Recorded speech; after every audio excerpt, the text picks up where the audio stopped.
안녕하십니까. 제6회 전국청소년 4.3 영어스피치대회 사회를 맡은 제주특별자치도교육청 홍일심 장학관입니다. 인사드리겠습니다. 자, 그럼 지금부터 제6회 전국청소년 4.3 영어스피치대회를 시작하겠습니다. 첫 번째로 발표할 학생은 브랭썸몰 아시아 11학년 김다혜 학생입니다. 제주 4.3 사건 당시 부당한 명령을 거부하면서 수많은 도민을 살렸던 영웅들의 이야기를 통해 의로운 정의가 무엇인지 발표한다고 합니다. 큰 박수 부탁드리겠습니다.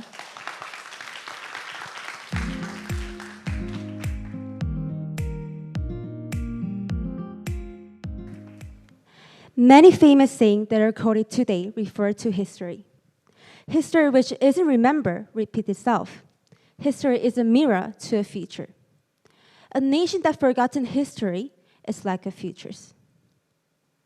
Just over a few months ago, I was, like many other students, indifferent to history.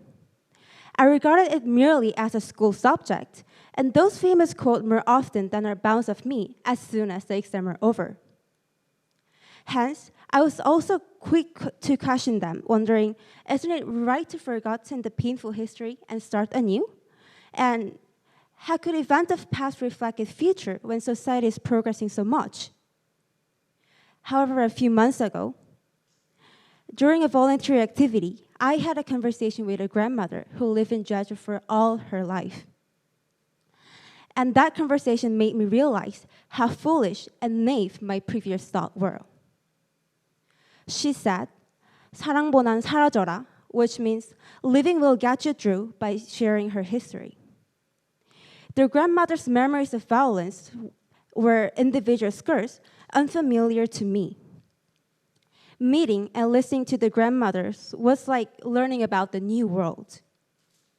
This experience sparked my interest in the history that I couldn't learn from book, and my previous vague thought became clean as I learned how to move forward by understanding the history. As the saying goes, the more you know, the more you see. So, I'm here to discuss the significance of the forestry incidents and its role in shaping today. When asked about the Jeju forestry incident, many describe generally as a tragic and brutal incident that resulted in a massacre of Jeju people. It is true that oppression has tragic results. Survivors lost their loved ones and lifelong homes. However, hope exists even in this despair. The view that just righteousness is a respect position became not only the only hope for their people at the time, but a valuable lesson for us now. First, there is the regiment commander Kim Ik-yeol. After the bonfire incident, the government ordered him to suppress the uprising, but he refused. Instead, he went down to Jeju and engaged in negotiation with the left-wing leaders, which refers to April 28 peace negotiation. Unfortunately, the agreement fell apart due to the Orari arson incident, but he remained a symbol of hope for trying his best in his position to prevent bloodshed. Second, the Yeosu Suncheon rebellion was also an effort to protect the people. After Syngman regime was established in August of 1948, the South Korean government ordered Yeosu 14th National Defense Guard to suppress Jeju. On the October 19th, they opposed. They opposed for pointing guns at their own people and refused orders. Consequently, they were suppressed by government troops for historical defense. Lastly, there is Police Chief Moon Hyung-sun. During the interrogations that took place in 1949, he saved over 100 residents unfairly accused of being communist. Later in 1950, to an order to expedite an execution by firing squad, he replied, non-complaints due to unfairness and saved about 200 people who were to be wrongly executed. Despite the risk of being shot himself for disobeying order, He refused his massacre to save the resident, becoming our hero. Even today, our society fights and discriminates among ourselves due to ideological differences. Often, even wielding political power overrule weaker voice and suppress the individual that are trying to choose right over silence and illness. Through the forestry incident, however, we see hope as much as despair, as it reflects a developing society consisting of righteous spirits that is firstly protecting a democratic futures. This potential is the reason why Jeju residents and Korean people nationwide must awaken to the fact that I am presenting today. Let us remember the pain and justice that interlace Jeju forestry, but above all, the hope of reformation that awareness can bring. I hope my word inspires you to pay attention to the detail of the history as I enlighten by it. Thank you.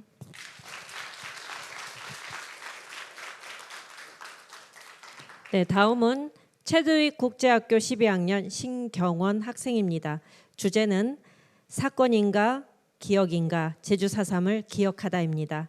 제주 4.3으로 인한 트라우마 해결의 시작점은 기억에서부터 시작한다는 내용으로 발표한다고 합니다. 큰 박수 부탁드리겠습니다.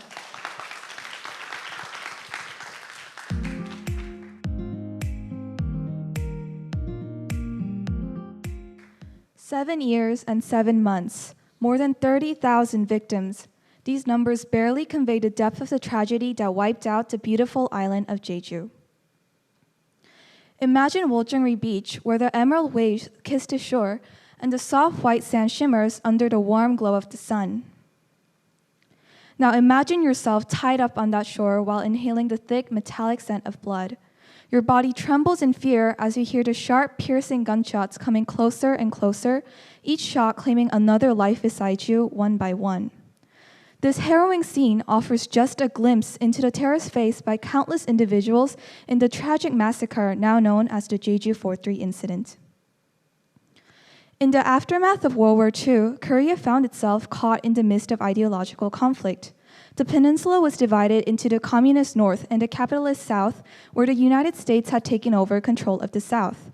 This shattered the dreams of becoming a truly independent nation, which triggered protests against the oppressive military occupation and the impending division of Korea. What followed were brutal and inhumane acts by the military and police. Jeju became called the Red Island, and innocent civilians were accused of being communists, then slaughtered. Homes were burned with families trapped inside. Villages were razed to the ground, leaving behind smoldering ruins where once thriving communities stood. The violence extended to any civilian regardless of gender or age. Clearly, we cannot forget the brutality of the Jeju 4.3 incident. But here is a question I want to ask all of you today. Is this really an incident? Throughout history and all over the world, so many of what we call incidents have happened. One example is the Gulf of Tonkin incident, where aircrafts and boats were damaged, and sailors were either killed or wounded. Another example is the Marco Polo Bridge incident, which led to a full-scale war between the Empire of Japan and the Republic of China and killed as many as 300,000 civilians. Dear esteemed leaders of our country, the island of Jeju, and the Peace Foundation, as a young student and advocate, I believe there is a need to re-examine the way we approach what we call this Jeju 4.3 incident. An incident is something like running into a tree while you bike. An incident is something like spilling coffee on your shirt in the morning rush. An incident is something like missing a bus that makes you late for work. A massacre that led to the loss of 1/10 of an island's population is not what you can call an incident. This historical atrocity has far more depth and impact that cannot be trivialized with such a word. Calling it an incident diminishes the magnitude of the sufferings endured, the lives lost, and the profound injustice inflicted upon innocent civilians. Really, it seems like there is no word that can portray the scars it has left on the souls of the Jeju community and our nation. But what about the word reminder? This tragedy is a reminder of the of the horrors humanity is capable of, a reminder of the violation of human rights, and a reminder that will help us prevent from making the same mistakes again. For decades, this tragedy has been buried under layers of political suppression and societal indifference. But now, we must remind ourselves of the scars of Jeju 4-3 that still linger. We must remind ourselves that in no circumstances should humans ever be treated as such. We must remind ourselves that if we put our efforts into preserving human dignity and protecting fundamental rights, we can stop this painful history from repeating itself. Even now, many people in Jeju are still suffering from this trauma. Some people are still isolating themselves from new people on the island from mainland South Korea. Many say this seclusion is because of the trauma that has been haunting them since the so-called incident. But now we must remind ourselves that the trauma from Jeju 4-3 are still present. Rather than trying to cover up this shameful history, by acknowledging the pains of the Jeju community, we pave a way for a future where tragedies like the Jeju 4-3 are not forgotten, but serve as beacons guiding us towards a more compassionate and equitable future. By acknowledging the pain of the past, we pave a way for a future where tragedies like Jeju 4-3 are not forgotten, but serve as beacons guiding us towards a more equitable and compassionate future. And this acknowledgement starts with a reminder. The reminder will allow us to empathize with the people of Jeju. And as Dr. Yusim, an award-winning psychiatrist, says, the healing powers of empathy are profound. When we feel seen, heard, or understood by others, it can alleviate feelings of isolation, reduce stress, and promote emotional healing. Today, as young Koreans, it is our duty to honor the victims of Jeju 4-3 and remember them. By acknowledging the pain of the past, we pave a way for a future where tragedies like the Jeju 4-3 are not forgotten, but serve as beacons guiding us towards a more equitable and compassionate future. Together, our generation has the power to change the pain of the past into the hope of tomorrow. And I am ready to lead the global community's path towards the healing of Jeju 4-3. Thank you.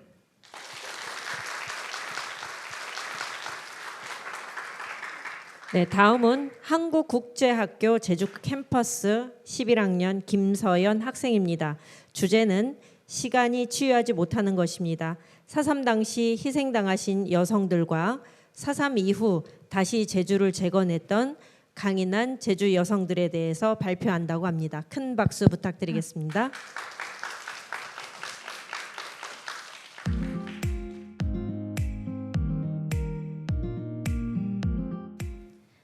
April, the month of blossoming flowers and life all around us, blinds us from commemorating the abhorrent and brutal, yet therefore much important date, April 3rd.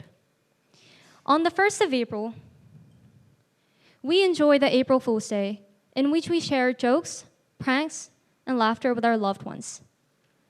On April 2nd, we spend the day normally, as if the next day isn't the day that 15,000 of our people were slaughtered inhumanely. On April 3rd, the joyness and happiness from April Fool's Day seems to flow throughout our lives as if nothing happened. In the city of Seoul, the center of our nation, the light laughter and the bubbly mood that comes from starting a new month seems to linger over the city and blind our eyes and ears from the shouting of the dead ghosts of the victims of the April 3rd incident. And that is the first contradiction I found about how we accept and value the seriousness of this incident. In this island that is annually visited by 940,000 Koreans solely, how much do you think knows about the April 3rd incident? And out of that number and percentage you have in mind, how much do you think shows empathy and understanding towards the life of women during the April 3rd incident? As I read stories of women who truly survived the life of pain, burden, and grief, I felt heart-aching pain. These were the mothers of this island and the mothers of Jeju. Despite the 77 years that has passed since the day of the horrible violence, the atrocities committed to women are still silenced and ignored by us. According to the Jeju April 3rd incident follow-up investigation report, there are many stories of women who were physically and sexually assaulted by men. Numerous women were sexually assaulted by the police, military officers, and even beaten horribly by their husbands. April 3rd took away everything from them: food, shelter, clothes, dignity, and most importantly, family. Young girls, even younger than I am, had to watch their aunts, uncles, parents, and younger siblings being shot by the ruthless soldiers and watch their dead bodies powerlessly falling into a dark pit. Women were often taken back to military camps, police stations, to be raped by men before being killed in the same ferocious way. Women who survived were left in a dark pit of loneliness with the heavy burden of having to maintain what's left of their family. While their husbands were absent, women were given the responsibility to find a source of income, whether it was diving 4 to 5 meters in the ocean every day under the threat of suffocation, or was to work under the burning sun of Jeju. But why? Why did they do this? Why did they work so hard, pushing their bodies to unimaginable limits every day? They had the most powerful motivation in the world: their family. Whether they had 7, 8, 9, or even 10 kids, they never gave up. Hong Chun-ho, a survivor of April 3rd, recalls a memory of his mother reminiscing about his dead siblings. According to him, she said, "I may die at any moment and at any time, but it still won't matter. But as I die, my last hope is that I can feed my kids." The life of women during April 3rd was tough and arduous. Women were hurt as a member of a family, as a mother, and as a daughter. But no matter how hard it was, they lived their life and created their family and community. Ladies and gentlemen, people say time heals us. But does time heal the victims of April 3rd? Time, it may heal the wound on their arm, a blister from hiking and hiding in the mountains, but it can never heal the scars in the hearts and in the minds of the victims. Just because they're not young girls anymore, and just because time aged them, doesn't mean that the pain from losing their own child from starvation, their father from a gunshot, and their village from fire can be ever forgotten. But how come are we forgetting this? Who are we to ignore and forget this? Even if the victims might try to think less about this incident, just to feel less pain in their aching hearts, we, as the children of those mothers, and the residents of the village this incident once took place in, should dare not forget this. Thank you.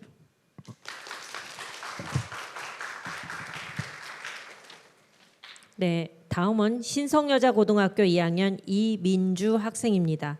주제는 정할머니를 아시나요입니다. 4.3 당시 국가폭력으로 뒤틀려버린 호적관계의 문제점에 대해서 발표한다고 합니다. 큰 박수 부탁드리겠습니다.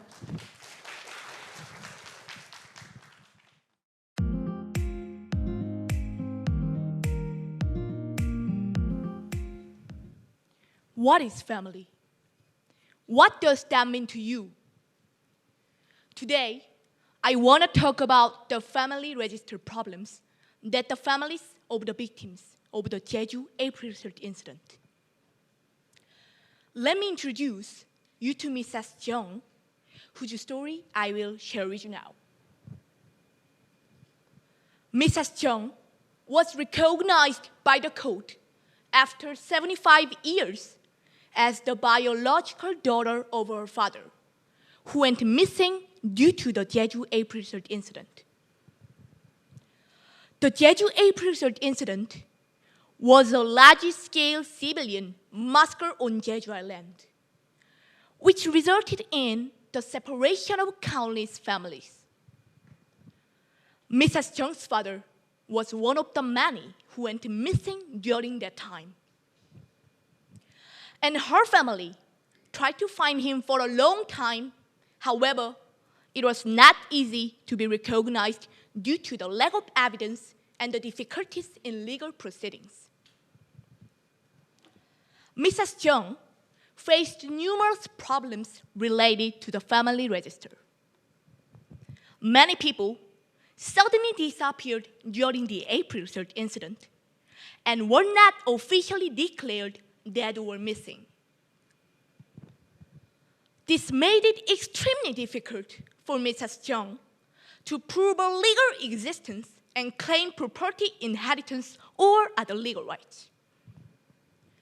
There were also frequent cases where her name was not listed on the family register or incorrect information was recorded.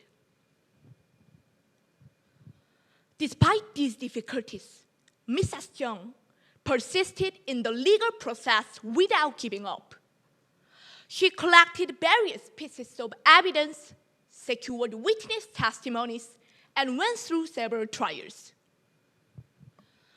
In the end, it took 75 long years for the court to acknowledge that her father was missing due to the Jeju April 3rd incident and officially recognized Mrs. Chung as his daughter. Mrs. Chung's case illustrates the severe family register problems that the families of the victims of the Jeju April 3rd incident face. Many affected families are still trying to regain their rights through legal proceedings. Their stories need to be more widely known. Unfortunately, today's young people often see the April 3rd incident as a historical event of the past. While events like the Battle of Myeongyang, which we learn about in school, are part of our history. But the April 3rd incident is not just history. It is an ongoing pain with victims still suffering. Many young people do not fully understand this incident and tend to think of it as a distant past. However, the April 3rd incident still leaves a deep scar on many people, and the resulting pain continues to this day. Therefore, we should recognize the April 3rd incident as an ongoing issue, not just a historical event. To achieve this, education and public awareness are crucial so that the younger generation can learn about and understand the April 3rd incident. In addition to school education, the government should promote the importance of the April 3rd incident through media, events, and commemorative ceremonies, providing opportunities to share the pain together. The April 3rd incident is a part of our history that we should all remember and heal together. By doing so, we can move forward to a better future without forgetting the pain of the past. Thank you.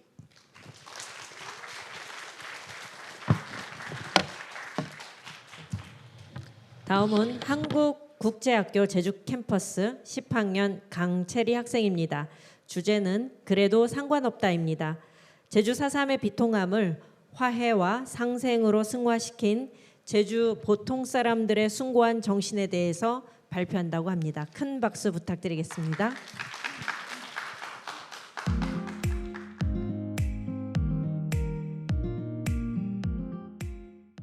While studying Jeju 4.3, I came across a video of an elderly woman describing her experience in Jeju 4.3. Warm sunlight entered her house, yet her face was somehow masked in shade. After watching this scene, I felt certain that the survivors of Jeju 4.3 still suffer from the horrors they faced during the tragic event. But something was strange. As the video progressed, the elderly woman's face and tone were so calm that she could be mistaken for telling an everyday story? How could she be so calm when telling a story of a bayonet suddenly coming through the window? I wondered. To find an answer to this question, I pored over countless books and searched the internet for the historical facts about Jeju 4-3. However, I couldn't construct the complete story. So I wondered, if not the background of the event, what should I be focusing on? In a quick second, the phrase, ordinary people, suddenly emerged in my mind. As I'm an ordinary person, like they were at the time of Jeju 4-3, I felt that I could understand our perspectives more thoroughly. When recounting historical events, we tend to only remember the individuals who made a huge impact, and sometimes overlook the ordinary people who lived through the period. The individuals who faced Jeju 4-3 are often thought of as people who are pale with horror, trembling with fear, and sunk in sorrow. And rather than asking questions about their life stories, we just simply remember them as the victims who were in pain. However, it was these ordinary people who held the general strike in response to the police brutality on March 1st. It was ordinary students who demonstrated on the streets when they found out that 3 young men in their 20s were dead due to police torture. It was ordinary mothers who hid their children in their arms and didn't hesitate to sacrifice for their daughters and sons. And it was ordinary children who searched for their mother despite the police standing on the streets with guns. I have a favorite line from the novel Pachinko. It states, "History has failed us, but no matter." While Min-jin Lee, the author of Pachinko, was referencing the Koreans living in Japan during the Japanese colonization, I believe that it is also applicable to the ordinary people in Jeju 4-3. This is because the ordinary people in Jeju 4-3 had to say, but no matter, and live on despite the brutality of the police. One of the survivors who lived on is Ko Wan-sun, who was a 9-year-old girl living in the Bukchon village at the time of Jeju 4-3. She gave testimony recounting the painful memories from the event in numerous places, including the United Nations Human Rights Symposium. She also translates her memories of brutality and pain into drawings to help increase the understanding of the lives the victims had to live through. The spirit of but no matter and her will to live on allowed her to recount the horror countless times. But her story suggests yet another important aspect of the lives of ordinary people: the spirit of forgiveness. Without the spirit of forgiveness, the mindset of but no matter would not have been enough to help endure her pain. Just like Ko Wan-sun did, the ordinary people in Jeju 4-3 extended their mindset of but no matter to choose forgiveness over vengeance. They reconciled with the government that publicly apologized for the brutality of the event by living a forgiving life. To pay tribute to the unbound lives of the ordinary people, I offer 2 suggestions. First, look around you and consider whether you're acquainted with the family of a Jeju 4-3 victim. If you know someone from the family, tell the person that you're aware of Jeju 4-3 and convey a sincere consolation to the life of the sacrificed victim. If you don't know someone, try uploading a short appreciative message online so that it can someday reach the family of a Jeju 4-3 victim. Second, live with a spirit of resilience. Whatever challenges life throws at you, and whatever the consequences may be, remind yourself of ordinary people's understanding and tolerance, and stand up even during the darkest times. In the beginning, I told you that I couldn't figure out why the elderly woman was so calm, in contrast to the brutality in her story. But now, I think I found an answer. Her calmness stemmed from the ripened nature of the mindset but no matter, and her spirit of forgiveness over a long period. Without the unwavering mindset and the spirits of the forgiving lives of ordinary people, today's Jeju would not existed. Perhaps it is because of their understanding and their tolerance that Jeju's flowers are so beautiful and the oceans are so pristine. So if you visit Jeju next time, think of the ordinary people, and your life and the things around you will start to look a bit more special. Thank you. 네, 다음은 제주 외국어 고등학교 2학년 함지후 학생입니다. 주제는 무명천 아래 감춰진 고통입니다. 왜 우리가 적극적으로 4.3의 피해 사례를 전 세계에 알려야 되는지에 대해서 발표할 예정입니다. 큰 박수 부탁드리겠습니다.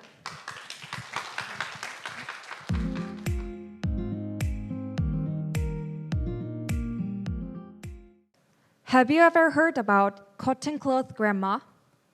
Image of the Jeju 4-3 incident for me was the cotton cloth grandma. When I was in elementary school, I saw a video about the cotton cloth grandma, and that settled in my mind as an image of the Jeju 4-3 incident. The cotton cloth grandma's name was Jin Ayong, and she passed away in 2004. She lived with a cotton face wrapping on her chin for 50 years after being shot by a gun when the slaughter of the innocent civilians was carried out. Recently, I told my friend about the cotton cloth grandma. But surprisingly, that one friend who was born and raised in Jeju didn't know about her at all. Also, when I interviewed a native teacher in my school last year about the Jeju 4-3 incident, I asked him about the awareness foreigners had about the Jeju 4-3 incident. Unfortunately, he said that the Jeju 4-3 incident is almost unknown, and most foreigners haven't heard about it. The Jeju 4-3 incident occurred almost 70 years and a few months ago in 1947.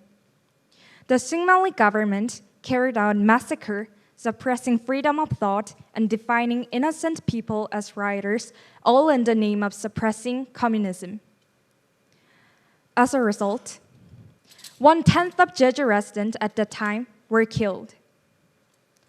Like this, the Jeju 4-3 incident is a crucial incident in which numerous innocent people lost their lives, got disabled, and received trauma that they had to hold for the rest of their lives. Brutal incidents like this are not getting more attention. It's truly upsetting and sad. In addition, the Jeju 4-3 incident shows the danger of how state violence causes miserable, terrible harm. The shadow of the tragedy hangs all over Jeju still to this day. For instance, there is a lost village called Konultong in Hwabukdong in Jeju, where I live. Konultong is a village where 60 households lived. The residents of this place, subsisting on farming and fishing, a major form of life in the coastal village of Jeju, suffered a tragedy on January 4, 1949, when their houses were burned down and many residents were slaughtered by an unexpected subjugation stand. Looking at the empty house sites, where only black ashes remain here and there, I couldn't help but feel the misery and heartbreak as a Jeju resident and as a Korean and as a human being. Then how much more pain must the victims have? How can we ease the pain of the victims even a little? In my opinion, one way is to not forget, pay attention, and let everyone know what happened. Information about the Jeju 4-3 incident should be spread not only within Korea, but also to the international society.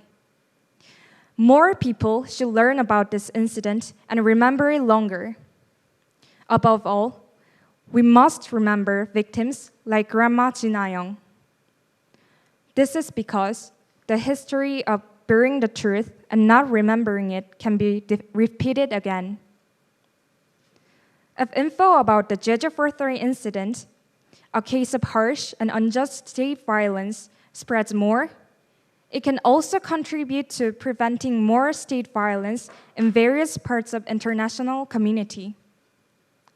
We must make an effort to prevent any more victims of state violence. For this, we must speak of and remember the 4-3 incident. Please do not forget the pain hidden under the cotton cloth. Thank you.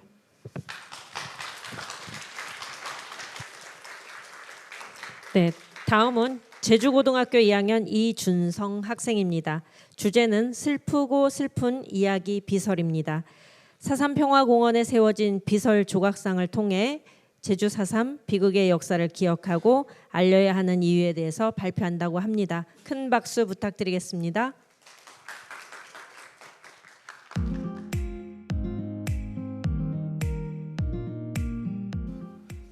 I live on Jeju Island, a beautiful island recognized worldwide for its rare landscape. Jeju is the only place in the world to have achieved a triple crown in UNESCO natural science categories. This island where I was born and raised is loved by people worldwide for its diverse color of the sea and Halasa mountain throughout the 4th season. However, I learned that this beautiful island also holds painful historic memories. When I first visited a middle school, my mother and I visited the Forestry Peace Park and I discovered the tragic history of Jeju. On March 1, 1947 at 2:45 p.m., loud gunshot rang out in front of the Gwangjokjeong in Jeju City. A demonstration commemorating the 28th anniversary of March 1 independence movement was taking place. As the crowd spilling into a street after a school event, a child was trampled by a mounted police horse. When the police ignored the injured child, the angry crowds began to throw stones, prompting armed police to open fire the civilians, killing 6 people, including a young student and a woman holding her baby. This incident led to an uprising on April 3, 1948, where fires were lit on the mid-slope of the Halasa mountain, marking the start of the tragic period. Between 25,000 and 30,000 people, about 10% of Jeju population lost their lives, and around 40,000 houses were destroyed. Many villages in the mid-mountain area were left in ruins. From November 1948, an operation to obliterate this area resulted in 95% of mid-mountain village being burned down, leading to the abandoned or transformation the 134 village into a simple farmland now known as a lost village. In January 1948, during a snowy day, a young mother carrying her 2-year-old baby was fleeing from soldiers. At 25 years old, she was shot and bled as she tried to escape. She neck-hugged her baby to check if she was hit and then collapsed in the snow. The mother and child was buried in the snow and later hydrogens bloomed at that spot, resembling blood stains.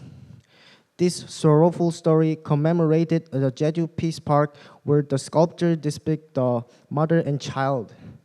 As you walk past the round stone walls, you can see the lyrics of lullaby she sang. Wongi jarang, our baby sleeps well while others play.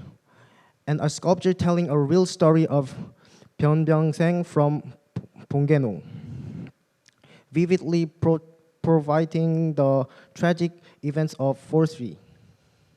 Seeing the mother's footprint on the white snow-like floor, I felt deep sense of sorrow and importance of remembering this part of Jeju history. It was a reminder of the unjust loss of the Jeju's residents and truth that must be acknowledged. The Jeju Office Education, along with the Forestry, Peace, and Human Rights Education Support Team, has been developed educational material and lessons alliance with the 2020 Visit curriculum. As a result, content related to forestry has been included in 4 out of 11 approval social studies. Textbooks for the second semester of the 5th grade. These efforts aim to nationalize and globalize the education of forestry, peace, human rights. Understanding the historical truth of the forestry incident is crucial to maintaining the integrity of Jeju's community. I am committed to remembering the Jeju's history, building a better future for the island, starting with myself. Thank you. Thank you. 네, 다음은 한국국제학교 제주 캠퍼스 11학년 김나경 학생입니다. 주제는 정의의 궤적을 기울이는 힘입니다.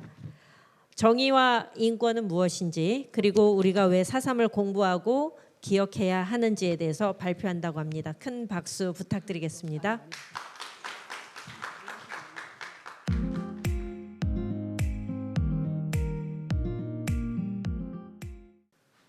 The arc of more universe is long, but it bends towards justice. Martin Luther King Jr.'s words reminds us that justice is a journey, not a destination. The concept of more progress challenges us to confront our historical failures and strive for a more just world. On April 3, 1948, a peaceful island community was shattered by sudden violence, and the mundane lives of citizens were crushed under the weight of political strife. 30,000 defenseless and innocent lives, including those of infants, pregnant women, and elderly villagers, were brutally massacred. This was a grim reality for the residents of Jeju Island. The incident was not merely a moment of historical violence. It was a stark reminder of how justice can be easily oppressed by oppression. Today, we revisit this moment not to dwell on past sorrows, but to understand the philosophical inquiry of justice and human rights it raises. From 1948 to 1954, the 4-3 incident was beyond political dominance. It was a struggle that exemplified how deeply entrenched beliefs can lead to suffering and violence. Deeply entrenched beliefs are not just personal convictions. Whether political, ideological, or cultural, these beliefs are often so integral to our own identities that they substantially influence our thoughts, decisions, and actions. When these beliefs become rigid, they draw a line between us and them. This division can transform difference of opinions into conflicts, where opponents are not just seen as wrong, but as threats to our very existence. During the period, the government and the residents found themselves on opposite sides of a bitter ideological conflict. The government viewed the residents as a communist threat, while the residents saw the government as a repressive force. This hostility was not simply a clash of opinion, but a fundamental moral divide that justified extreme measures.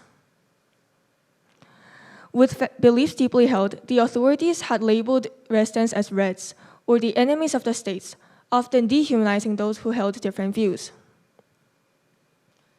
Philosopher John Rawls once introduced the concept of veil of ignorance, a thought experiment to help us think about justice from a neutral perspective.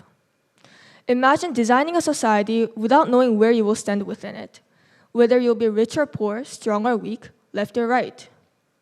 From this impartial perspective, Rawls argues we will create a society where everyone's right and dignity are respected because we wouldn't want to be on the losing side of injustice. Looking at the 4-3 incident through Rawls' lens, we see a stark injustice. The actions of the authorities, brutal crackdowns, arbitrary violence, and the unjust oppression of dissent clearly failed fairness.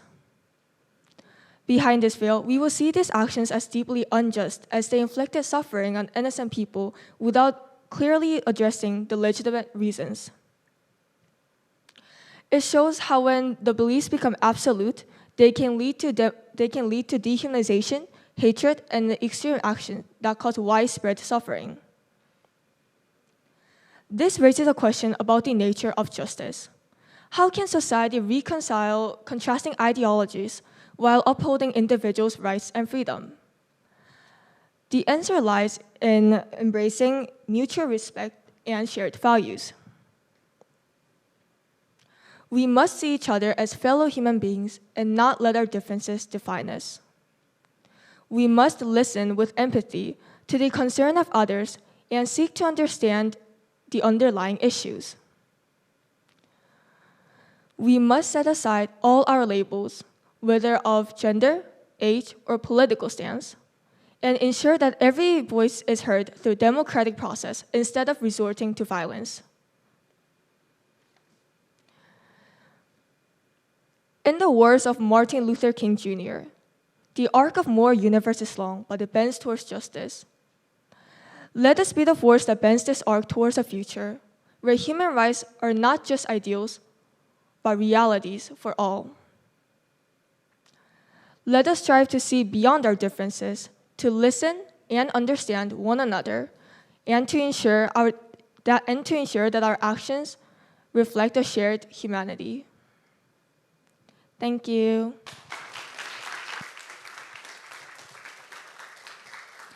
네, 다음은 고등학생부 마지막 제주여자고등학교 2학년 최승효 학생입니다. 주제는 제주 4.3 실수와 상처를 기억하며입니다.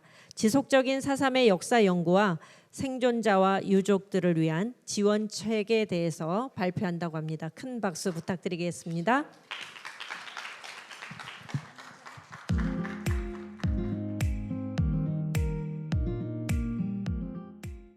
Good day, everyone.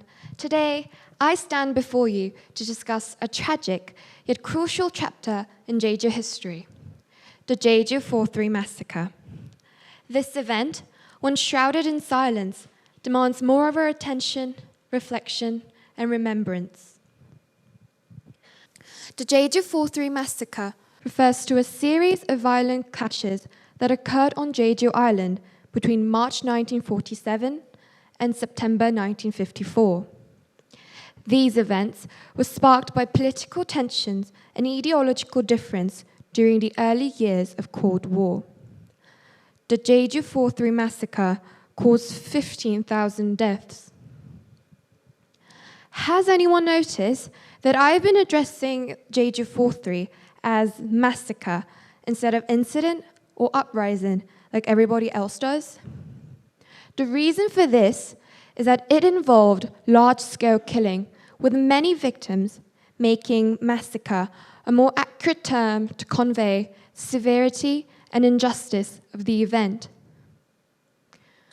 I personally insist that the event being referred to as 4-3 massacre becomes as widely known as Rwandan genocide, as similar mass killing was done to Rwandan Tutsi tribe in the past.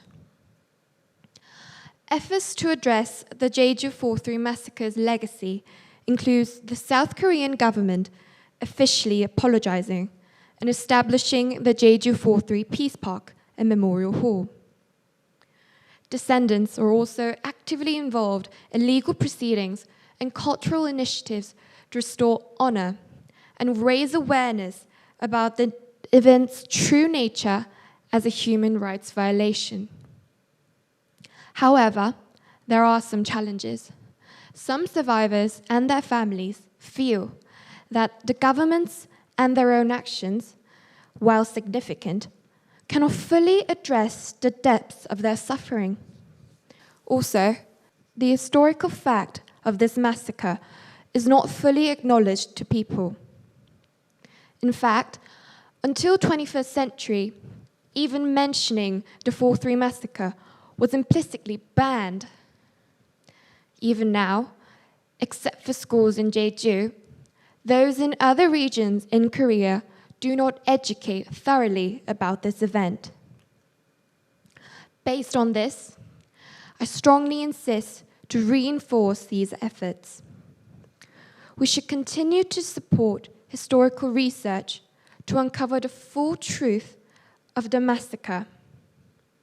Welfare policies for survivors and their families should be diversified and expanded across housing, healthcare, and social services.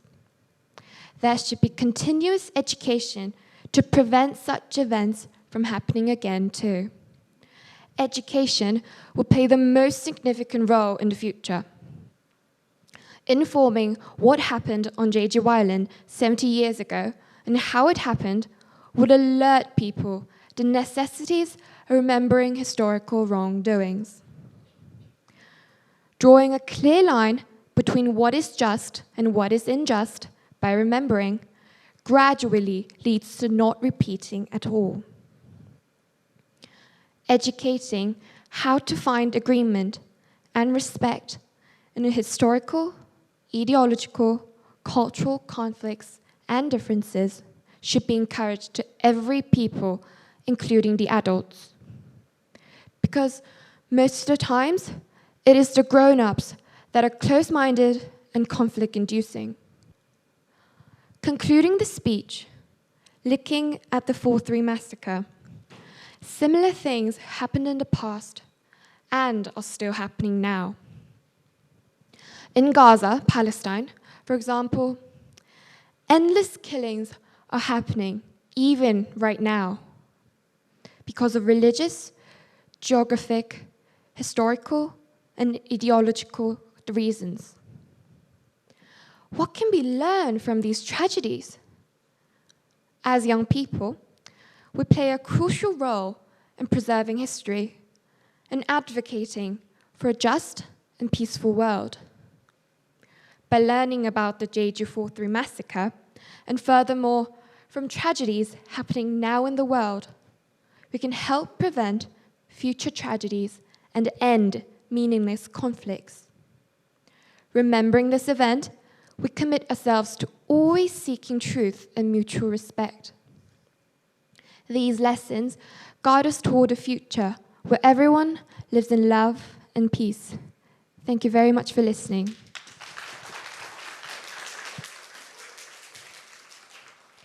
네, 중학생, 고등학생 모두 발표가 끝났습니다. 정말 너무 고생하셨고, 네, 너무 훌륭합니다. 4.3을 배우고 알리려는 학생들이 있어서 제주 4.3의 전국화와 세계화는 문제없지 않나 기대가 되고요. 우리 학생들은 어디에 가서도 당당하게 제주 4.3을 알릴 수 있다는 자신감이 생기지 않았을까라는 그런 생각이 듭니다. 이상으로 제주특별자치도교육청이 주관하고 교육부와 제주 4.3 평화재단이 후원한 제6회 청소년 4.3 영어 스피치 대회를 모두 마치겠습니다. 고맙습니다.